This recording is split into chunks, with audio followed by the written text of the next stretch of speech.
on va revoir Arsenal soulever la première ligue. Je suis choqué du match Everton-Manchester City. Waouh! Par où commencer? Déjà, il y a eu 6 buts. Vous pouvez voir, c'est une dinguerie. City qui menait 1-0. Mais Marc Guéhi en a décidé autrement. Il a fait un cadeau aux joueurs d'Everton, pour le 1-1. Il lui a donné un ballon direct dans la surface. Tiens, cadeau, Thierry Henry. Tiens, allez, va marquer. Une minute après, 2-1. But sur corner d'Everton. Juste après, 3-1 pour Everton. Là, tu te dis, ça y est, la première ligue est finie. C'est terminé, il n'y a plus de suspense. Mais la première ligue, on connaît déjà. Sur l'engagement du 3-1, Erling Haaland qui met le 3-2, pardon. Et à la fin, Doku, dernière minute, qui met le 3-3. Maintenant, on va pas se mentir, ça va pas être suffisant. C'est un match nul, c'est un point, mais c'est comme une défaite. S'il y en a bien un qui est content ce soir, c'est Arteta. Son ancien club qui lui permet sûrement de pouvoir gagner la première ligue. On risque de revoir ces images-là, mais avec Declan Rice, Saka, Gyökeres, etc. À l'issue de ce match, Arsenal a 5 points d'avance, les gars. 5! Manchester City a un match en moins. Donc même s'ils le gagnent, ils auront 2 points de retard. Si Arsenal ne fait pas de faux pas, Arsenal sera champion. Et il y a quelques jours, là, quand Arsenal, ils ont gagné 3-0, écoutez ce que je disais. Attention, ça se trouve qu'il y aura un faux pas de la part de Manchester City. Ça, on n'est pas prêt encore. On l'a pas imaginé. On s'est tous dit, c'est Arsenal, ils vont flopper. C'est sûr, à un moment donné, ils vont flopper. Mais ça se trouve, ça va être l'inverse. Donc attention. J'avais prévenu, j'avais dit, peut-être il y aura un faux pas de City. On s'attend tous au faux pas d'Arsenal. Et au final, c'est City qui a floppé. Donc les gars, c'est pas fini, hein. Mais là, Arsenal a 90% de remporter la première ligue. Arsenal peut être champion? Attendez. On l'a refait. Arsenal peut être champion. Les gars, regardez-moi. Quel hypocrite. Choqué. City qui se saborde à domicile face à Everton. Ancien club de Arteta. Dingue. Et là, on va regarder le classement. Là, les gars, Arsenal, il compte 76 points avec un match en plus que City. Donc, si City gagne son match en retard, ils reviennent à 74 points. Mais il y aura 2 points d'écart avec Arsenal. Donc, Arsenal peut être champion d'Angleterre. Et si finalement personne ne buvait Arsenal? J'en reviens pas. Vraiment, j'en reviens pas. En sachant que demain, Arsenal joue quand même une demi-finale de Ligue des Champions. Donc là, il y a un monde où Arsenal, il pourrait être champion d'Angleterre et aller en finale de la Ligue des Champions. Mais qu'est-ce qui se passe là en fait? Les gars, moi je comprends pas. Expliquez-moi ce qui se passe. En fait, il est complètement fou. À 1 minute de dire définitivement au revoir au titre. Et tout le monde pensait que c'était fini. Vraiment tout le monde.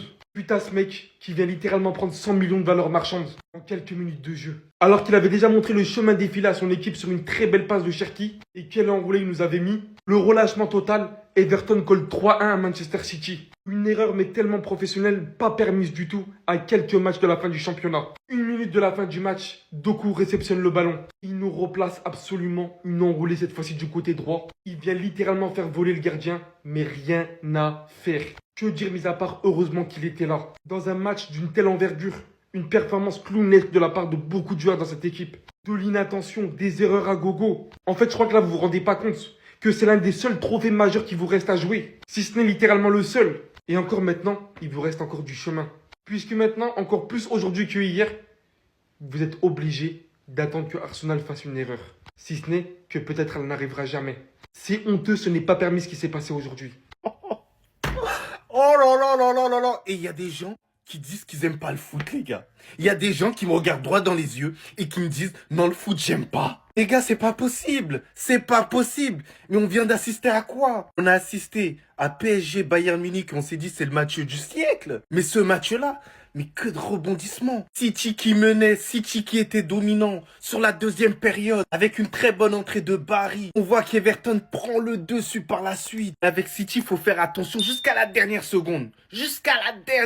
Parce que sinon ils vont te punir. Et Doku qui a été récompensé. Parce que ouais, face à son vis-à-vis, il a fait l'amour. Regardez le but qu'il met dans les toutes dernières minutes. Mais qu'est-ce que je suis content pour lui. Au final, là, maintenant, vu qu'il y a eu 3-3, on est obligé de sortir les calculettes. City est en deuxième position, donc à 5 points d'Arsenal avec un match en moins. Donc s'ils s'imposent, ils reviennent à 2 points d'Arsenal. Et là, on va prendre en compte le calendrier de chacun. On va déjà commencer par Manchester City. Ils vont affronter Crystal Palace. On sait très bien que Crystal Palace, ça reste une équipe assez compliquée, mais heureusement qu'ils vont jouer à domicile. Bournemouth, on sait très bien que cette année, c'est une grosse équipe. Donc Manchester City doit tout faire pour s'imposer à ce moment-là, parce qu'ils vont terminer sur Aston Villa. Donc c'est un calendrier assez compliqué. Alors que de l'autre côté, après sans pour autant dénigrer les équipes, Arsenal, ils vont jouer contre West Ham.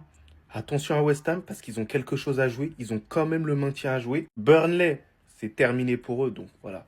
Pas trop de suspense pour ça et je pense qu'Arsenal va s'imposer. Après, attention au match nul. Mais le match qui peut faire la différence, c'est ce match-là. Parce que Crystal Palace à domicile, ça peut être très très dangereux pour cette équipe d'Arsenal. Donc la famille, dites-moi en commentaire, vous voyez qui au final? Vous voyez qui être champion de cette putain de PL, les gars? Ce combat entre Manchester City et Arsenal, c'est une dinguerie. Pardon, la première ligue. Je suis nul. Je suis nul. C'est une dinguerie le match qu'on a vécu ce soir, un lundi soir. Je me suis dit, qu'est-ce qu'ils vont nous réserver? Et en fait, Barry qui sort de nulle part donner le titre à Arsenal peut-être grâce à sa performance. Jérémy Doku qui est complètement fou. C'est une dinguerie ce qu'on a vécu.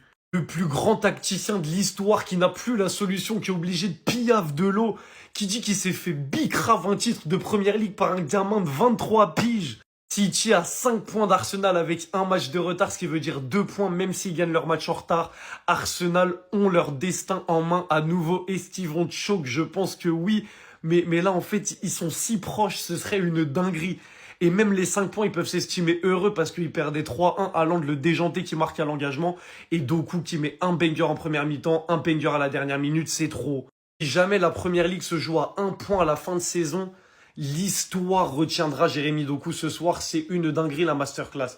Déjà, dans les 1 contre 1, il les a rendus fous. Il aurait même pu avoir un carton rouge sur lui en début de match. Enfin, en première mi-temps, le tacle, il était très limite. Il finit par te mettre un banger du gauche, fin de première mi-temps, pleine lucarne. Dernière seconde, fin de petit filet pour recoller à 3-3. C'est n'importe quoi. Dans les ailiers gauche du monde, on a une table avec les meilleurs. La composée de Luis Diaz, Gvara, Rafinha, Doku. Il est à leur table. C'est trop. Dès qu'il touche la balle, lui aussi, tu te lèves du canapé quasiment. C'est trop.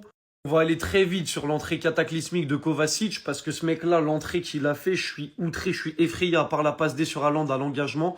C'est terrifiant le match qu'il fait. Il mettait pas un pied devant l'autre. Guéhi, qui tu te dis, il fait un bon match. À chaque fois, il fait le bon tacle.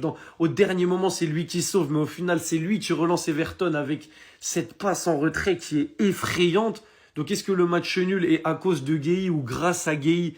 C'est très dur à juger, mais en fait, le match est tellement fou que tu sais même pas quoi dire.